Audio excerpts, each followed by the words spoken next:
ই ই ই ই উ উ উ এ এ কেউ তরুণ, কেউ বৃদ্ধ। এং আ বয়স যাই হোক, শেখার আগ্রহে কমতি নেই। আ এ এই আ আগ্রহ তৈরির পেছনে সবচেয়ে বড় ভূমিকা তরুণ রোহিঙ্গা মোহাম্মদ জোবাইরের। তার দাবি, রোহিঙ্গা শরণার্থী শিবিরে বয়স্কদের জন্য এটি প্রথম রাত্রিকালীন স্কুল। আর কমিউনিটির মধ্যে মানুষ বিশেষ করে মানে অশিক্ষিত মানুষ, হাজকর্ম সারা মানুষ, মানে হাজকর্ম হলে মগরিবর বাদে আর কোনো হাজকর্ম নাই। তাহলে বিভিন্ন কাজের মাঝে মানুষ কেউ লিপ্ত, খারাপ কাজত এলে গেমবিলিংয়ের মাঝে বিভিন্ন কাজের মাঝে লিপ্ত, বিভিন্ন বাফা চিন্তা করে। আর দাসে মানুষ বিশ্ব অলসদ্য হলে সংসারের মাঝে খেরেঙ্কাল হয়ে যায় হজাত হয়ে থাকে। হ্যাং কইর দাসে আর এর দাসে মানে মাথা তো চিন্তা করি ওরে এই জিনিসটা নেলাই তারপর দাসে আর স্টার্ট শুরু করছি। এই তরুণেরা ২২ নম্বর ক্যাম্পের নিজেদের উদ্যোগে তৈরি একটি স্বেচ্ছাসেবক দল চেঞ্জ টুগেদারের সদস্য। ৪ জন রোহিঙ্গা শিক্ষক নিয়েছেন এ বয়স্ক শিক্ষার দায়িত্ব। তাদের একজন মোহাম্মদ কামাল। আর বর্মিস কারিগুলামত লইরে যেভাবে বেজিক লিটারেসি আছে এবার শিখাই দিই। এটা সাবজেক্ট লই দে বেজিক বার্মিস, বেজিক ম্যাথ, বেজিক ইংলিশ, এই তিন সাবজেক্ট লইরে আড়াইটার পড়া। আকরা অ তবে এই রাত্রিকালীন স্কুলে আপাতত পড়তে পারেন শুধু পুরুষেরা।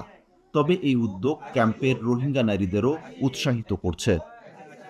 14-15 29-30 বুতর মায়া ভান জুন আছে উনরা আরা শিখিবাল্লা ইতারা নিজে হর নাইডে স্কুল খুললে তো দেখি ওরে আরা নিজে করতে চাইরেনি ইয়া নজরিয়া আরা নাইট স্কুল খুলতে চাই স্যার মেয়ে আগে মানে একখানা কান ধরে আহমদ। তবে এখানে শুধু ইচ্ছা নয়, বাস্তবায়নে প্রয়োজন সহায়তাও।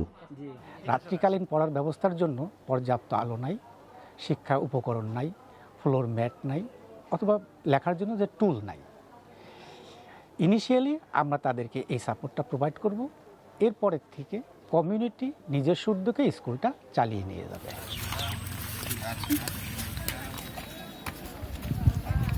মিয়ানমার থেকে জোরপূর্বক বাস্তুচ্যুত হয়ে সবচেয়ে বেশি রোহিঙ্গা বাংলাদেশে আশ্রয় নেয় ২০১৭ সালের আগস্টে।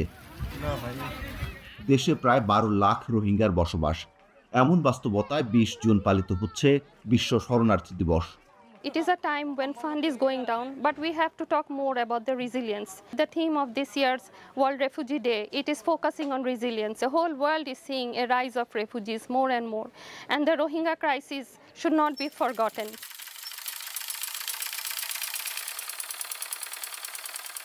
আর এজন্য রোহিঙ্গা স্বেচ্ছাসেবক দলগুলোর সঙ্গে সরাসরি কাজ করছে বেসরকারি সংগঠন মুক্তি কক্সবাজার। এক্ষেত্রে তাদের কারিগরি সহায়তা দিচ্ছে আন্তর্জাতিক বেসরকারি সংস্থা অক্সফ্যাম। আর এই পুরো উদ্যোগটি বাস্তবায়িত হচ্ছে অস্ট্রেলিয়া হিউম্যানিটারিয়ান পার্টনারশিপ এর আর্থিক সহায়তায় ৫টি ক্যাম্পে।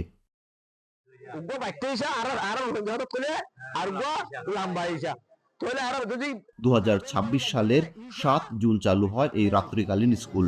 একটি মক্তবে সন্ধ্যার পর সপ্তাহে ৬ দিন চলে পাঠদান। আর মসুস হয়ে দিয়ান ইতারা যেভাবে পারিয়া বাপে এলমন মজাকান ধরা দি তার পঞ্চায়েতের তারা ফোকাস করে ফান। শুধু আর এক ক্যাম্পের মধ্যে ন আর পুরা ৩২ ক্যাম্পের মধ্যে আর প্রতিষ্ঠান করতে চাই, মানে এস্টাবলিশ করতাম চাই।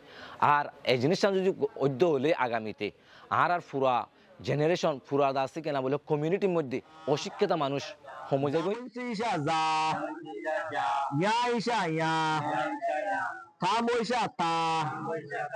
থাইল্যান্ড